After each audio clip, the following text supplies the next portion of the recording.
वचन 11:19 निकाला। 11:19 पढ़े क्योंकि यहाँ क्या वचन कह रहा है।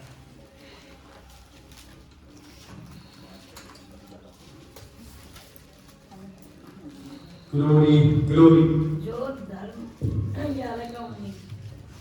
धर्म में दृढ़ रहता है वह जीवन पाता है, परंतु जो बुराई का पीछा करता है वह मृत्यु का कौर हो जाता है। Glory glory. दोबारा पढ़ें, एक बार और पढ़ें। जो धर्म में दृढ़ रहता है वह जीवन पाता है, परंतु जो बुराई का पीछा करता वह मृत्यु का कौर हो जाता है।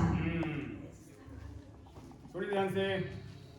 कल इसी वचनों पर चर्चा हो रही थी ना, लेकिन आज ये बहन कह रही है वचन पढ़ के सुनाओ। आमीन। थोड़ी ध्यान से। बहुत जरूरी है। जो धर्म में दृढ़, धर्मीश जो प्रभु की धार्मिकता में मजबूत होता है वो बुराई फिर कर पाएगा नहीं। हम किसकी धार्मिकता है? परमेश्वर की।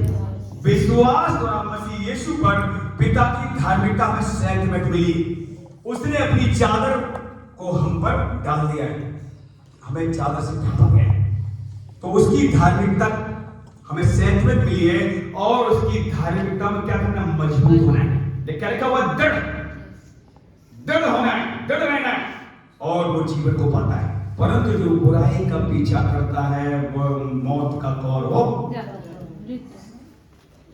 कल भी आपने देखा बहुत से ज्यादातर वचन बुराई पे हमने पढ़े थे, यिर्मयाह में से लेकर वहां तक। टोटल देखिए, परमेश्वर बुराई करने वालों के जीवन में काम कर पाएगा नहीं। तो इसलिए अब हम करें क्या? आखिर क्या करें? बुराई को छोड़ना। बुराई तो कब छूटेगी? बहुत से लोग बुराई छोड़ ही नहीं पा रहे। आप भी छूट गई, ठीक है, अगर लगे वो भी छूट जाएगी। लेकिन जो बुराई क्यों नहीं छोड़ पा रहे? क्योंकि वो खुदा के पास बैठते नहीं है, वो मनुष्यों के पास बैठते हैं, इसलिए बुराई की जाने वाली नहीं है। खुदा के पास जो बैठेगा, खुदा के साथ समय बिताएगा, वो बुराई नहीं, वो धर्मी काम करेगा, धार्मिकता काम करेगा। मेरे प्रियो, तो अब फैसला तुम्हारे हाथों में कि हम बुराई करने के लिए तैयार हो या प्रभु के काम के लिए तैयार हो। प्रभु के काम, फैसला तुम्हारे हाथों में। प्रभु के काम के लिए। कल आपने देखा उत्पत्ति में वचन देखा, बुराई जब बढ़ गई पूरे पृथ्वी पर, परमेश्वर ने पूरे लोगों को सबको नष्ट कर दिया। यहाँ तो एक ही बात हो रही, लेकिन वहां पूरी पृथ्वी को परमेश्वर ने जल प्रलय से खत्म कर दिया। नूह को सिर्फ बचाया गया क्योंकि वो धर्मिकता वाली खबर, वो धार्मिकता का जीवन जी रहा था। और आज अंतिम दिनों में सचमुच जो बहन चाहे भाई कोई भी सही बुराई नहीं छोड़ पा रहा है। क्या कर रहा है? पर वो मौत का कौर बन, वो खतरे में। चाहे वो विश्वासी करो, सुबह शाम हे प्रभु क्यों ना करता हो, और बुराई नहीं जा रही, लेकिन क्या कर रहा है? वो मौत का कौर बन सकता है, लेकिन उसकी बुराई सचमुच उसे खा जाएगी। आज कितना सावधान रहना। फास्ट की छोड़ो। मैं अभी 2-4 दिन पहले मैं थोड़ा बंद हो जाएगा, मैं कल बताया भी था आपको, जो कोई गिर गया है अब उनकी छोड़ो। अभी आपको लग रहा है कल हमारे बीच में नहीं, लोग समझते वो गिर गए। सुनो, अगर उनकी भी कोई बुराई करा तो भी गिरा दिया। अंकल की बुराई भी अगर कोई आज करेगा ना, मैं सकता हूं मेरे साथ जो बंदा अंकल चलते थे उनका आज भी आदर करो। अगर अंकल की बुराई कोई करेगा, पीछे अकेले करेगा, तो भी खुदा को पसंद नहीं आएगी। अंकल के लिए अगर ताकत है तो प्रार्थना करो। तुम डांट डबट के उन्हें दिखे अगर मिलते हैं, लेकिन तुम उन्हें डांट नहीं सकते, मान सकते। बहुत से लोग डांट में गुस्सा कर जाते हैं, पर प्रार्थना करो खुदा उन्हें फिरने के बंदे अच्छा काम करें, और जहां है वहां से वो निकले और खुदा के लिए फिर खड़े हो जाए। खुदा नहीं चाहता है कोई भी बर्तन मेरा मुझसे दूर हो, लेकिन दूर क्यों होता है?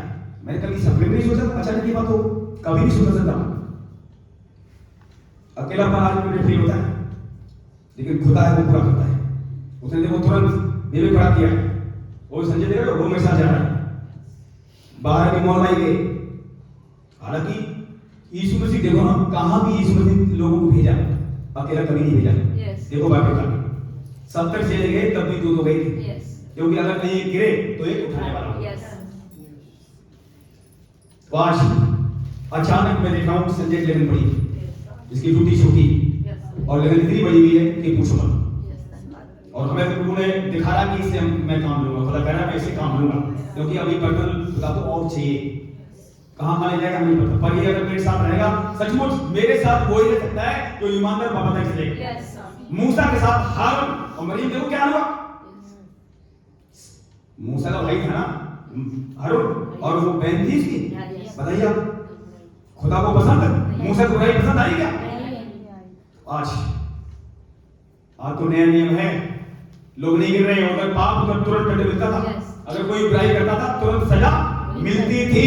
आज बुराई करने वाले देर में सजा पाएंगे पर पाएंगे जरूर, और खुदा जल्दी भी कर सकता है। देखिए, अगर बुराई करने वाले खुदा बचाना चाहता है तो तुरंत दंड देगा, धर्मराज भी देगा, क्योंकि वो नहीं चाहता बुराई में नाश हो। क्या कहता हूं, बुराई के कौर बन जाएंगे। अगर बुराई नहीं छोड़ पाए, खुदा उन्हें ना बचाया, तो क्या हो जाएगा, बुराई के कौर बन जाए। इसलिए मेरी बहनों, मेरे भाइयों, चाहे मेरे पड़ोसी चाहे विश्वासी करो, उसकी बुराई मत करना, न सुनना। लिखा हुआ है अपने पड़ोसी की निंदा न करना, लिखा नहीं लिखा है? भजन संहिता 15 अध्याय। कौन उसके तंबू में राज करेगा? इसलिए आज खुदा को क्या लिखा हुआ, थोड़े लोग जाएंगे स्वर्ग में। ये रास्ता सकरा है, कठिन है, थोड़े लोग क्यों जाएंगे? क्योंकि बुराई लोग नहीं करेंगे। 15 अध्याय से पढ़े 1 2 3 तक। हे परमेश्वर, तेरे तंबू में कौन रहेगा? तेरे पवित्र पर्वत पर कौन बसने पाएगा?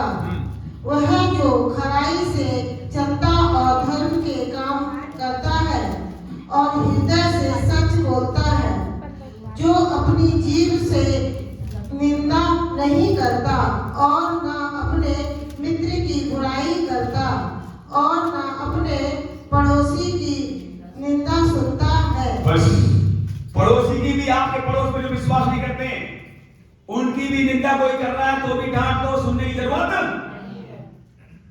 बच्चा देखो क्या कर रहा है, हमारी बात मत सुनो, बच्चा क्या कर रहा है, अपनी पड़ोसी की भी निंदा नहीं सुनता है। तुम्हारे पड़ोस में कोई रहता है, वो विश्वास नहीं मानो, विश्वासी बहन या भाई कोई है, वो लोग तुमसे प्रेम नहीं करेंगे। प्रभु ने कहा था, जो मुझसे प्रेम करेगा, जो मेरी सुनेगा, वो तुम्हारी भी सुनेगा। जब उन्होंने मेरी नहीं सुनी, तुम्हारी क्या सुनेंगे? मेरे भेजने वाले कोई सुनेगा तो मेरी सुनेगा। प्रभु ने सारी बातें बता दी। तुम्हारे पड़ोसी अगर विश्वास नहीं आ रहे, नहीं निकल रहे हैं, फिर भी उनकी बुराई नहीं करनी है, प्रार्थना करनी है। अल्लाह में से करता है, बहुत जरूरी है, क्योंकि अगर हम ऐसे करते रहेंगे तो हमें खराई कहां से आएगी? खराई जब ही आएगी जब तुम्हारे अंदर बुराई जाएगी। बुराई अंधेरा जाएगा तो जाएगा, तो बुराई बिल्कुल साफ हो जाएगी कि बिल्कुल खराई भी आ। लेकिन एक साथ नहीं हो पाएगा, धीरे धीरे हो रहा है। आप देख लो, पहले बुराई करते थे, आप नहीं कर रहे हैं। कभी किसी ने कुछ बोल दिया तो मुंह से निकल जाती है, लेकिन आप निकलती वो भी नहीं निकालनी। अब जो बहन कोई बुराई करना चाहती है उसे बोल, बहन बुराई मत कर, घुटने टेक प्रार्थना कर। अगर प्रार्थना नहीं करनी है तो तुम निकल जा। ऐसा करने से खुदा तुम्हें और सिद्ध और खरा बनाता चला, और खरे लोग परमेश्वर के तंबू में रहेंगे, पर्वतों के साथ रहेंगे। क्योंकि परमेश्वर को मिक्स लोग नहीं चाहिए, उसमें कोई भी कुटक्का नहीं है, एक दाग नहीं, जुड़े नहीं। यीशु मसीह में कोई दाग जुड़ी नहीं है। और आप देख लो, वचन कहता है उसी के स्वभाव में हमें अंश अंश करके बदला जा रहा है। अब सवाल ये है, क्या आप बदलने प्रभु दे रहे हैं? यस।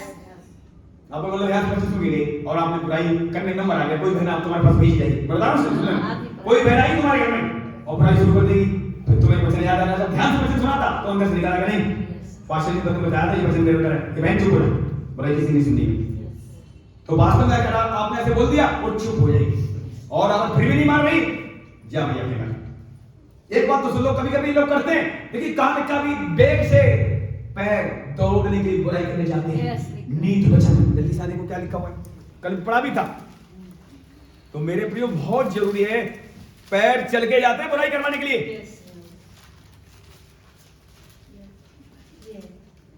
6 अध्याय 6 का 18 का पढ़े। अनर्थ कल्पना करने वाला मन, बुराई करने को बैर दौड़ने वाले पांव। बस देखिए शैतान क्या करता है, एक बहन अपने घर से दूसरे घर में कहां जा रही, बुराई करने, और ले जा कौन रहा, शैतान। और समझ में नहीं आ रहा। पतरस क्या कह रहा है, हे प्रभु तू सूली पर कभी न जाए। यीशु ने कहा पलट के, ये शैतान निकल से, तू पिता के ऊपर कोई नहीं देगा। अभी पतरस के अंदर होकर शैतान बोल गया, तो हम लोग कुछ भी नहीं है। पतरस साक्षात प्रभु के साथ चलता था, तो इसलिए हर दिन जब पश्चाताप करेंगे ना, हर दिन सामर्थ मांगेंगे, कभी हम मिटवाएंगे बुराई से, हम भी नहीं मिटवाएंगे।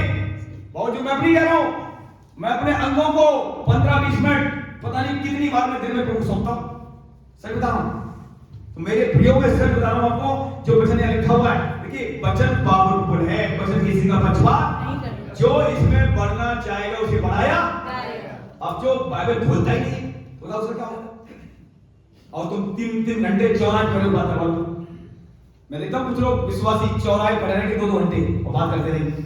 मैं वहां से निकलता हूं, अब जय मसीह निकल जाता हूं, मैं तो खड़ा होता ही नहीं, मेरे पास टाइम नहीं, तुम्हारे पास खड़े होने नहीं सुनते भाई, खड़े हो।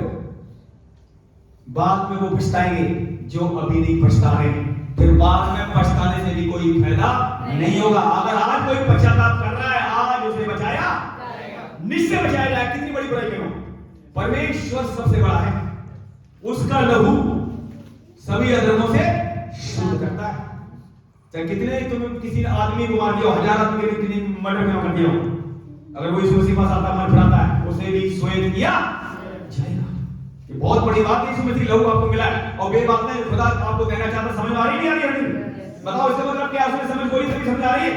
अब बताइए, आपकी हमारी समझ प्रभु ने खोली है ताकि मेरे बच्चे वे बातें जो कहना चाहता हूं उन दिनों में ये समझें, क्योंकि परमेश्वर आपसे प्रेम करता है। वे बातें लोगों के चित्त में नहीं समाई, तो आज जितने चित्त में जाई नहीं सुनना चाहते हैं, आंखों नहीं देखी, कानों नहीं सुनी, वे बातें आप सुन भी रहे, समझ भी रहे और प्रभु पीछे चल भी।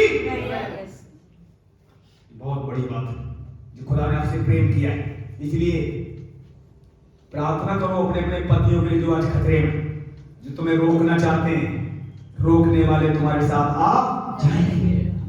बहुत बड़ी बात है। अब ये जरूरी नहीं है कि साल आ जाए। कल मैंने गवाही बताई कि 13 साल बाद एक पति जीवन बदला।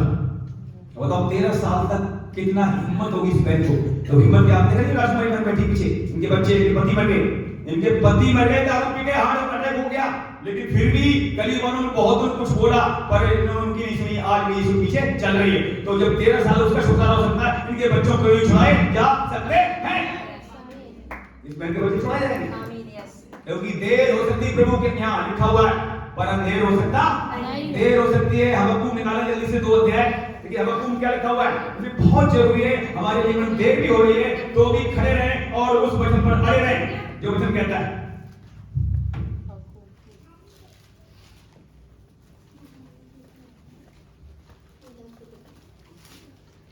तो का 2 से पढ़े हबक्कुक का, पेज नंबर है 1085। कितना पढ़ेंगे? 2 का 2 से नहीं हबक्कुक 10 और 91 ऐसा कुछ है। देखना निकाला, ये भी गलत है। 1088 2 का 2 से पढ़े। यहोवा ने मुझसे कहा, दर्शन की बातें लिख दे, वरन पट्टियों पर साफ साफ लिख दे कि दौड़ते हुए भी वे सहज से पढ़ी जाएं, क्योंकि इस दर्शन की बात नियत समय में पूरी होने वाली है, वरन इसके पूरे होने का समय वेग से आता है। इसमें धोखा ना होगा, चाहे इसमें विलंब भी हो तो भी उसकी बात जोते रहना, क्योंकि वह निश्चय पूरी होगी। बस आप देख रहे हो, ये स्वतंत्रता की सिद्ध व्यवस्था है। एक एक वचन ताया हुआ है, इनमें देर हो सकती है पर एक एक वचन पूरा किया। अगर आपको पता है कि कलाम कहता है जब तू विश्वास करेगा या करेगी तू बचेगा, तो तेरे घराना बचाया। और आप पर लगा मेरे 12 साल हो गए, मेरा पति भी नहीं है, 13 साल हो गए, 15 साल हो गए, होने दो। एक दिन अगर आपको ये व्यवस्था भरोसा है, इस परफेक्ट लॉ है, इस पे आप हर दिन वचन पढ़ रहे हैं, सुन रहे हैं, तो एक दिन तुम्हारे पति को तुम्हारे साथ कलीसिया में आना पड़ेगा, निश्चय आना पड़ेगा। पर आप ये वचन को पता होना चाहिए। देर लग जाए तो भी इसमें लिखा हुआ उसकी बाट जोते रहना, विलंब हो जाए तो भी बाट जोते रहना, क्योंकि वह निश्चय पूरी होगी और उनमें देर ना होगी, जैसा तुम समझते हो। अब देखा, हमारे लिए जमीन पर 1000 वर्ष प्रभु के लिए कितना दिन होता है? एक दिन। अब देखिए उसके लिए एक दिन, हमारे लिए 1000 वर्ष। 10 पीढ़ियां 1000 वर्ष मतलब 100, मतलब वर्ष एक मनुष्य का लगा लो, ज्यादा 100 चलता तो नहीं है, लेकिन कितनी पीढ़ियां होगी? 10 पीढ़ियां। हमारे पापा के दादा दादा दादा 10 पिछले जाए तो 1000 वर्ष हुए, उससे पिछले जाए 2000 वर्ष हुए, उससे पहले कभी इसमें थे, बताइए। और हमारा इसलिए लिखा हुआ है कि हम उस में आते हैं जल्दी से। पहला पत्रस 1 और 1 का 23 पढ़ेंगे। 1 का 23 से क्यों तुमने नाशावान नहीं पर अविनाशी बीज से परमेश्वर के जीवित और सदा ठहरने वाले वचन के द्वारा नया जन्म पाया है। क्योंकि हर एक प्राणी घास के समान है और उसकी सारी शोभा घास के फूल के समान है। घास सूख जाती है और फूल झड़ जाता है, पर प्रभु का वचन युगों युगान स्थिर रहता है। बस स्थिर रहता है। और उस जो स्थिर रहता है, जो वचन जो अविनाशी है, ये वचन कैसा है? ये बीज कैसा? अविनाशी है। ये कभी मरता, घास सूख जाती है। मनुष्य का जीवन एक घास के समान है। हम मिट्टी से निकले, मिट्टी में मिला दिया जाएगा। परंतु इस वचन से जिसका जन्म हो गया, अविनाशी बीज है, और ये हमें क्या करता है? कभी न मरने के लिए तैयार कर रहा है। इसलिए ध्यान से देखो, आप वचन में हो कि नहीं, वचन तुम में है कि नहीं। प्रभु ने कहा था यूहन्ना 15 की 7 में, यदि तुम मुझ में बने रहोगे, मेरा वचन तुम में बना रहेगा, फिर तुम जो चाहोगे मांगोगे तुम्हारे हो। अब वचन तुम में है क्या? अगर वचन है आप में, तो यीशु आप में है और आप यीशु मसीह में। फिर तुम्हें सोचना पड़ेगा, और वो चीज, देखिए वचन में बढ़ना क्यों जरूरी है, ध्यान समझ सब लोग। जब आप वचन बढ़ते हैं तो बुद्धि समझने बढ़ते हैं, ठीक है ना? अभिषेक बढ़ते हैं, मसा बढ़ते हैं, आज्ञाकारी बनते चले जाते हैं। फिर खुदा वो चीजें जो अभी नहीं दी वो तुम्हें दे देता है, ताकि तुम उन्हें संभाल सको। जैसे ना मान लो किसी रिश्ता जल्दी से रिश्ता कर दिया जाए छोटी आयु में, तो वो लोग रिश्ते संभाल पाते नहीं है। ऐसे ही कोई बड़ा बिजनेस दे दिया जाए, जिन्होंने कभी बिजनेस करा ही ना हो, उसे 10 लाख दे दिए जाए, लोग करो बिजनेस, क्या होगा? बिजनेस संभाल पाएगा? पर संसार वाले लोग समझते हैं, पर प्रभु समझता है मुझे आपको कितना, कब और कब कितना देना है। इसलिए उचित समय पर आपको बढ़ाएगा। उस समय के लिए हमें तैयार रहना पड़ेगा। अगर आप तैयार हैं, हर दिन तैयार हो रहे हैं, हर दिन प्रभु की व्यवस्था में चल रहे हैं, बुद्धि समझ में बढ़ रहे हैं, तो उचित एक समय आएगा आपको प्रभु बढ़ाएगा। पर आप वहीं रुके हुए, आपका वचन में मन नहीं लगता है, आप प्रार्थना नहीं करते, आप प्रभु बढ़ना ही नहीं चाहते, तो वो चीजें जो आपको नहीं मिली वो नहीं दी जाएंगी। फिर लोग कहते हैं मुझे तो हो गए 10 साल, मेरे लिए काम नहीं हुआ। कोई कहते 5 साल हो गए, कोई कहते 2 साल हो गए, मेरे लिए प्रभु ने कुछ नहीं किया, अब मैं प्रभु क्यों जाऊं? 4 नंबर में एक पंखा निकालना है, उनके अंदर 19 बीमारी थी कुछ दिन पहले, ठीक है ना? तो सुनिए, वो बाइबल पढ़ते थे और वचन मिल जाता था। कुछ वचन ऐसे, कुछ वचन तो दोबारा ही है। वचन जैसे अभी क्या कह रहा है, तुम उचित समय पे दूंगा, और वचन ये भी कहता है, एक जगह लिखा हुआ है, प्रभु क्या कह रहा है? मेरी मर्जी, किसी पे दया करूं या ना करूं। तो ये वचन दूसरे बंदे ने काफी वचन जानता है। तब देखिए मेरे से क्या कहता है, मेरे से बहस करता नहीं बात। मैंने कहा बहस करने के लिए तुम्हारे पास नहीं है। कह रहा प्रभु कहता है विश्वास करोगे तो मैं चंगा करूंगा, तो मैं विश्वास करता हूं तो उसे चंगा करना चाहिए ना। मैंने कहा ये भी तो लिखा है विश्वास करना मरा हुआ है, अधूरा नहीं मरा हुआ है। तो तुम क्या करते हो? प्रार्थना करते हो, वचन पढ़ते हो, वचन अंदर जाएगा तो समझ आएगी। तुम्हारा कोरोना बंद होगा, चंगाई आ जाएगी। और कई साल हो गए उसके अंदर, अब अभी 2 दिन पहले बुलाया तो उसकी पत्नी घर में बुलाना कर दिया, प्रार्थना कर रही, और अपनी एक बेटी की शादी कर रहा है, और मूर्ति पूजा में शादी कर रहा है, ध्यान सुनना। और वो मूर्ति पूजा में जाना चाहती नहीं, तो उसकी पत्नी आती पीछे अपने देते खड़ी होती मोटी मोटी पेट से आंसू बना रहे। तो वो हो रही थी फोन पर, भैया ये मेरे पति समझाओ, मेरी बेटी को मूर्ति पूजा में लेकर जा रहे हैं। लेकिन आपको क्या बताऊं, वो मेरी बात नहीं सुन रहा आजकल, न तो बुलाया ना यहाँ पर सुनने आया। तो जब काफी प्रार्थना वो कर रही घर में, और वो प्रार्थना करी, फिर एक दिन तुम आया भैया प्रार्थना करवा के घर में, तो मैं भी 2 दिन पहले गया, हम गया मैडम नहीं हमारे साथ, तो ठीक से बात नहीं कर रहा है, ठीक है ना? कह रहा तो तुम प्रार्थना आगे करना, प्रार्थना करो, कोई बात नहीं। तब समझाया काफी देर बच्चे से, फिर समझाया, बहुत सारी बात बताई हमें। अभी पता क्या मैंने बताया, अभी मैंने दिल्ली में किसान आए हुए, किसान अभी हंगामा कर रहे हैं। अगर ये हार मान जाए, पीछे लौट जाए, तो उनको उनके जो काम कोई गवर्नमेंट सुनेगी। तो मैं ऐसे ही प्रभु जब हार नहीं मानते हो तो जीत हमारी ही। तुम हार मान जाए तो हार जाओगे। तुम हर दिन में प्रार्थना करके वचन पढ़ना, चंगाई मिले न मिले, आपको बोला चंगाई मिले मिले, मैं तो प्रभु पीछे चलूंगा तो चलूंगा, फिर चंगाई तुम्हारा पीछे चलेगी। फिर काफी देर वचन सुनाया, फिर कुछ समझ में आया, शांत हुआ, प्रार्थना करी, फैक्ट्री चल रही है, काम हो रहा है, ऐसा तो है, पर घर में कलेश, शांति नहीं है। अंतिम दिनों में प्रार्थना करके क्या हुआ? फिर उसकी पत्नी ने मुझे बताया कि भैया नीचे कुछ औरतें भी काम करने आई, कि अब दिन में सन्ना क्या करेगा, लोग भर जाता है अस्पतालों को, इसलिए सब लोग सावधान रहना। वहां पर कुछ बहनें पीछे काम कर रही हैं। एक तो यहाँ से कोई विश्वासी बहन थी, वो भी काम करती है, वीडियो उधर गया था, उधर पीछे रहती है तिरंगा चौक पर। और कुछ बहनें और, तो उसकी पत्नी ने मुझे बताया, भाई साहब इन्हें समझाओ, ये औरतों को साथ ठक्का मिला करते हैं, और ये बहुत सारी बात है। अब अंतिम दिन उनका आएगा, एक वचन निकाले, वो क्या होगा, हम निकालते हैं दूसरा तिमोथी। सचमुच जो होने जा रहा है वही होगा। लोग जो इसमें नहीं चल पाएंगे, शैतान उन्हें ठट्टा मजाक बना देगा, इसलिए ठट्टा मजाक अगर सही बचना है तो हम जल्दी से आते हैं दूसरा तिमोथियस 3:3 का एक से पढ़ें।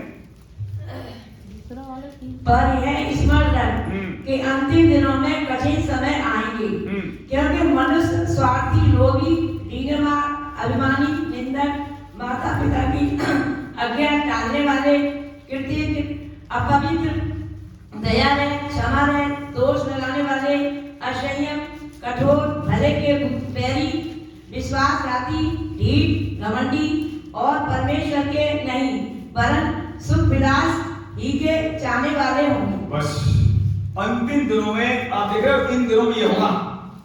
खाना पीना लोग ज्यादा खाएंगे, भूख पैसों की बढ़ जाएगी। कौन सी? रोटी सब्जी की। अगर रोटी सब्जी बढ़िया बढ़िया खाएंगे, आप सामू कभी आ रहा है इधर हमारी गली सामने, खाने पीने की रेडियो में इतनी भीड़ लगती है, आप सामान खरीद नहीं पाओगे।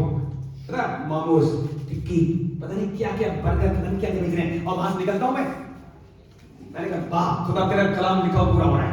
खाने पीने को ज्यादा मन लोग लगा रहे हैं। सूरज बीमारी नहीं कह रहा, कह रहा हमारे यहाँ बंबई में 30-30 किलोमीटर दूर, वो पता नहीं क्या बोलते वहां, माड़ा बोलते हैं, पता नहीं क्या बोलते, मुझे नहीं पता तो कह रहे वहां 30-30 किलोमीटर लोग खाने खाने के लिए दूर से आते हैं, पैसा खर्च करते हैं, किराया लगाते हैं और वहां खाने जा रहे हैं, वहां बड़े मिले रही।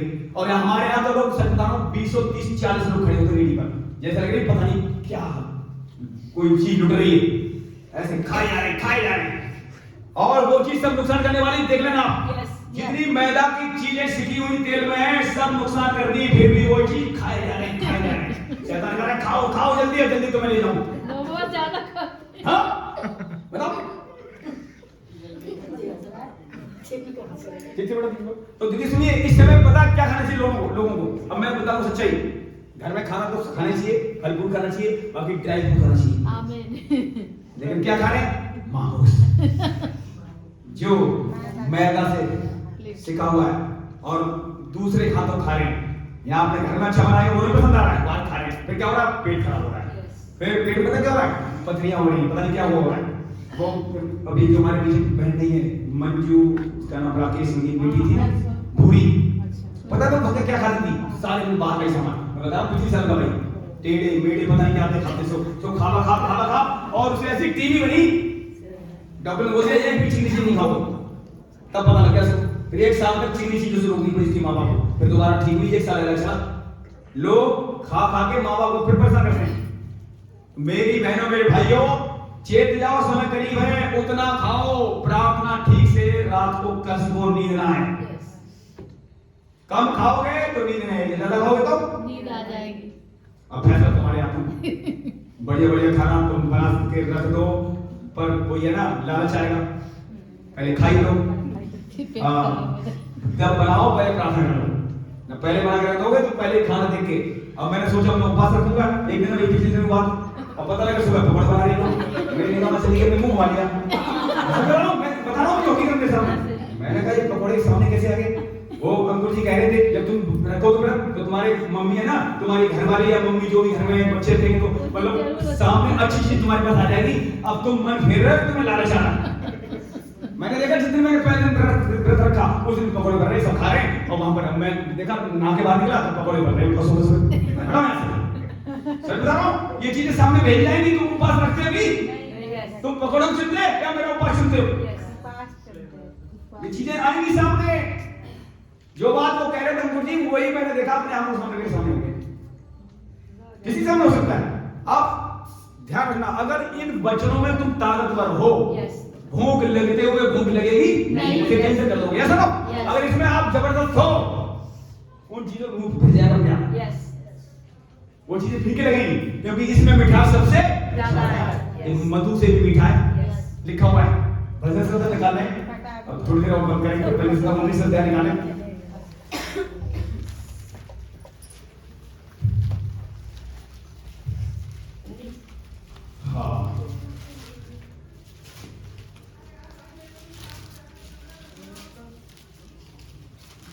19 का हम पढ़ेंगे।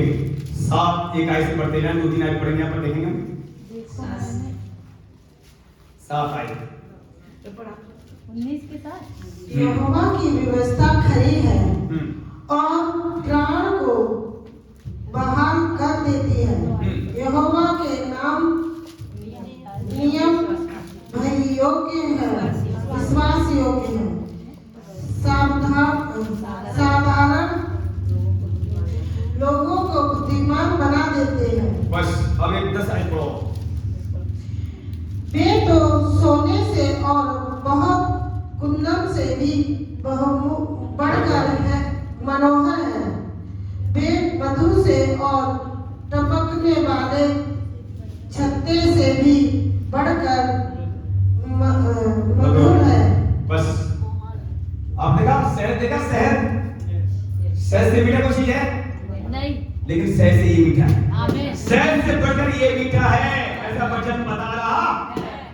कड़वाहट, आपका मन ठीक नहीं, कड़वा से मान लो किसी गुस्सा आ रही है, कड़वाहट से भरा हुआ है, जितना मर्जी शहद पी लेना, जितना मर्जी मिठाई खा लेना, मन ठीक होने वाला जैसे ही ये अंदर गया मिठास आ तब पता लगता है ये शहद से मीठा। मान लो किसी से लड़ाई हो गई, झगड़ा हो गया, आपका मन नहीं लग रहा है, जितना बड़ी मिठाई बढ़िया से खाना देना तुम्हारे पास वो अच्छा नहीं लगे। और जब ये अच्छे भोजन मिल जाए तो अच्छा मिठास आ तो जाए। किससे ज्यादा खाना चाहिए कि ज्यादा मधु पीना चाहिए या ज्यादा मिठाई खाना चाहिए या ज्यादा पकौड़े खाना चाहिए या मोमोज खाना चाहिए? ज्यादा मोमोज खाने वाले सावधान, कोई भी यहाँ पर है तो ज्यादा उस भोजन से प्रीत रखने वाले रोटी सब्जी, इसमें से कहा था नाशवान भोजन के लिए परिश्रम मत करो। हमने कहा तरह तरह के खाने बनाने के लिए बहुत सी मैंने किचन में घुसी रहेगी और कल से हो जाएगी, उसका नहीं खाना बनाना चाहिए। अरे खाना बनाओ पहले बनाओ, जल्दी उठ जाओ। अगर ये मिल जाएगा ना हड्डियों में ताकत वाला, मनुष्य केवल रोटी से नहीं, अरे वो वचन जो पिता के मुंह से निकलता है जिंदा रहेगा। अगर पहला स्थान तुम इसे देते हो तो बढ़िया बढ़िया भी रोटी खाओगे और बचेगी। ये चलो, अगर तुम पहला स्थान इसे नहीं देते हो, जितना मर्जी मोमोज खाना, मोमोज नहीं बचेंगे। इससे अगर आपने आप सोचोगे ना घर में जाके ये चीज बनाऊं, हो सकता है बनाने ना पड़े, बड़ी हुई ला के दे दे पहले ही ना तो मैंने कई बार देखा है, अनिवार्य है, मैंने प्रभु ने जो सोचा वही घर में मिल गया या बाहर मिल गया। लेकिन पहला स्थान खुदा को चाहिए तो, पहली रोटी एलिया को चाहिए तो और पहला स्थान किसे दिया? पहली रोटी एलिया को चाहिए। बाद में जा तू और तेरा घराना आगामी के समय में खाता रहेगा, न कुल्फी का तेल घटेगा, न मुट्ठी भर मैदा घटेगी। फिर वैसा हुआ कि नहीं हुआ? तो आप पहला स्थान खुदा को देना सीखो। मुंह धो मत दो, सुबह मान लो ठंडी निकली बहुत, इस साल आप देखा ठंडी ज्यादा थी, मुंह मत दो, कोई बात नहीं, मत आओ, पर बाइबल लेके बैठ जाओ, प्रार्थना करो, सुबह कोटा को पूरा करो, दिन भर में जाना काश हो रहा है, काश हो यार, पड़ जाए, पता कोई पता होता है। सुबह से लोग क्या करते हैं, सबसे पहले क्या करते हैं, झाड़ू पोछा लगाते, बर्तन धो लेते और नहा धो फ्री होते हैं, ना जाने कहां जाना पड़ेगा, ठीक है वो करते हो तो अच्छी बात, लेकिन इसको क्यों पीछे रखते हो? इसमें पहले घुस जाओ, अगर देर लगे नहाने में बाहर में ना हो, पहले उठते ही मैंने इसको ऊपर पहले पूरा पूरा करता हूं इसको, फिर बाद में क्या ना जाने खाना पड़े, फिर ये बाद में शाम तक मिले ना मिले, और ये जब मैंने इसको ले लिया तो पूरे शाम तक ये मैं चलाता रहेगा। यस नो, ये टेक्निक हमारी होनी चाहिए। जब ऐसा हम काम करते हैं खुदा हमारे साथ साथ सच में रहता तो है ही है, लेकिन वो फिर हमें क्यों कमजोर होने देगा? जब मैंने इसको भोजन को लिया है सुबह उठते ही, अगर रोटी सब्जी सुबह आप ना खा पाए और आपको भूखे नहीं जाना पड़ जाए और शाम 5-6 बजे लौट आए तो क्या हो जाएगा? आप इधर से चले जाओ ताकत लगा के थोड़ा, क्योंकि रात की ताकत भोजन खाया कर, और लेकिन जो दोपहर में लौट रहा होगा ताकत तब तक घट चुकी होगी, लेकिन ये अगर ले लिया होगा बोल इस मसीह की तो सबको आशीष दे। ये बहुत जरूरी है, जो बाहर का खाना खाते हैं सावधान, सोच समझ खाना। भैया कल की गवाही देती हूँ। हम्म गवाही मैं कल यहाँ से